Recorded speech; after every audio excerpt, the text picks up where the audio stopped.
Welcome to CSL TV, and I just hope you guys are having a beautiful, blessed day. Now, if you're new to the channel, this is just a review or reaction to informational channel. The informational part, hopefully that should help you or someone in life if you spread the word, and we're just going to watch some videos and talk about them.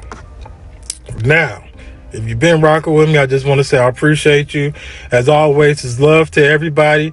Regardless if you're a negative motherfucker, bad energy, bad vibe, because we gonna send positive energy and hopefully it gets to you so you can change your ways. But if not, hey, we tried our best, and I don't want to make this intro too long, so you already know what we about to do. Let's get it. Day 3 after murdering somebody. Whoa! Don't put that on the camera. It was worth it. And we had sex a lot today. We overcame.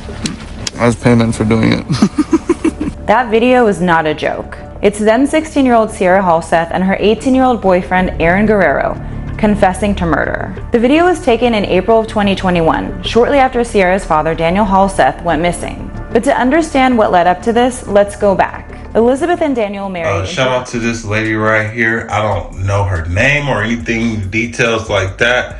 I just watch her channel and follow her content. Her stories are real good. All I know is her shit called Missing. But this seemed like some young love, and we about to get real deep into why the dad or the mom or the parents, they want these two to be together. Even though they only like 2 years apart, but technically he's not supposed to be with her. If we have to be technical. So we're just gonna see how this thing play Elizabeth out. and Daniel married in 2001. Over the course of their marriage, they had 3 kids, Dana, Jordan, and Sierra. Daniel was an IT consultant and loved the outdoors. In 2010, Sierra's mother became the youngest woman to be elected to Nevada State Senator at just 27 years old. And in October of 2011, she posed and gave an interview with Maxim magazine. Around the same time, Daniel was arrested on suspicion of open and gross lewdness, stating he had tried to force Elizabeth to have sex with him.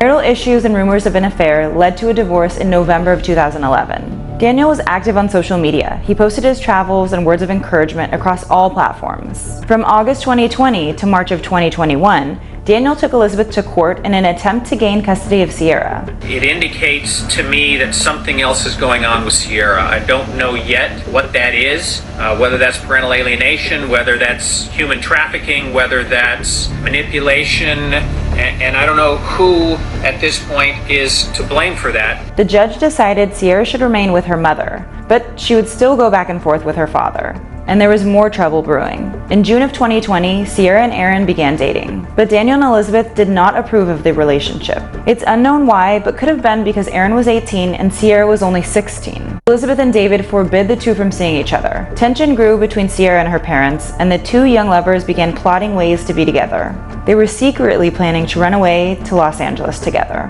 but they would never find their way there after what they did.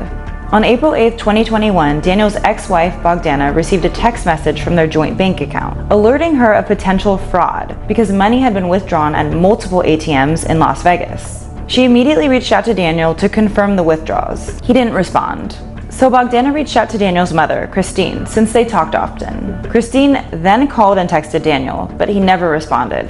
So she reached out to Sierra. Her calls went to voicemail. Sierra finally responds and says everything is okay. But a day goes by with no word from Daniel, and his mom knows something just isn't right. He lives with his 16-year-old daughter who is not answering the phone or replying to a text. And the weird part is, I'll just tell you this, there's been ATM withdrawals at 3 different ATMs. At this point, Sierra is no longer responding to anyone. Friends went to the house to check on. So there's been 3 ATM withdrawals, 3. So y'all already know what this shit mean. I ain't gonna say, but most of the time, y'all know what this means. Friends So went to let's the get house to check on Daniel. They were shocked at what they found. There's a dead body out there. Do you need police, fire, or medical?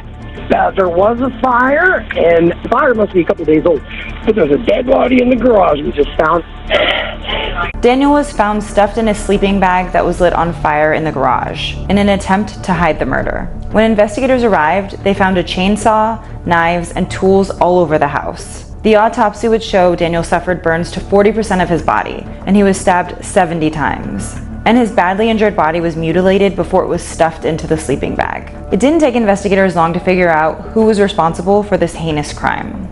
They found receipts from Home Depot and Winco. Investigators would also recover CCTV from Winco and Home Depot showing Sierra and Aaron purchasing tools and cleaning products with Daniel's credit card. But a few days had passed and Sierra and Aaron were missing, and so was Daniel's car. But on April 12th, the two were caught and arrested on public transit in Salt Lake City, Utah. And in the surveillance video, the two were seen cuddling and making out, seemingly unbothered by the horrendous crime they just committed. Investigators couldn't have imagined what they'd find next. An eerie video that Sierra and Aaron took, bragging about the murder and their sexual endeavors. Welcome back to our YouTube channel.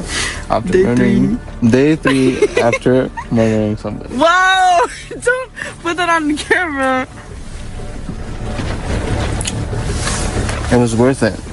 And we had sex a lot today. It was worth it. I got plenty of sex over it. I was paying for doing it. And no bleeding this time. We got through that. We overcame.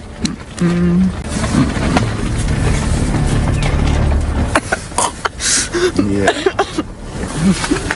So yeah.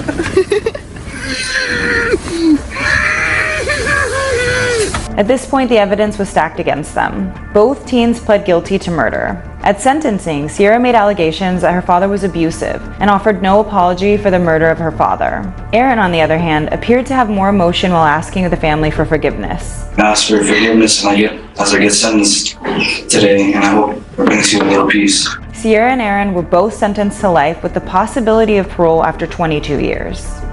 Man, rest in peace to that beautiful soul, man. He did not have to die like that. Just because y'all motherfuckers want to be together. Now, who came up with the stupid ass idea is what gets me. And that's what gets me with these people. When we watch these stories, y'all, that's what get me about people trying to make the decisions like they got the high power to say your judgment day is today. If your judgment day was today, y'all wouldn't be behind bars serving basically life. Life throwed away. You can never experience that 21-year-old feeling of being able to buy a drink or whatever y'all like to do at the legal adult age. You know what I'm saying? So this is why we gotta help and protect young folks, because more of this shit is happening than the fucking normal. You know what I'm saying? These kids killing like it's normal or something, you know, and it's not. There's this huge manhunt going on in Texas right now. We're asking everyone for your help so we can bring this suspect, or this monster, I will call him, to justice. This man is accused of killing 5 neighbors execution style on Friday, including a 9-year-old kid. Investigators say it happened after one of the neighbors asked him to stop shooting his guns outside because it was keeping a baby awake. This man takes it upon himself to walk out of his residence with a loaded AR-15, walk up into that man's house and start shooting. Cops think the suspect was drunk at the time. Investigators were closing in on him on Saturday, but he got away. Right now, we have 0 leads. There's an $80,000 reward for any information that leads to his capture.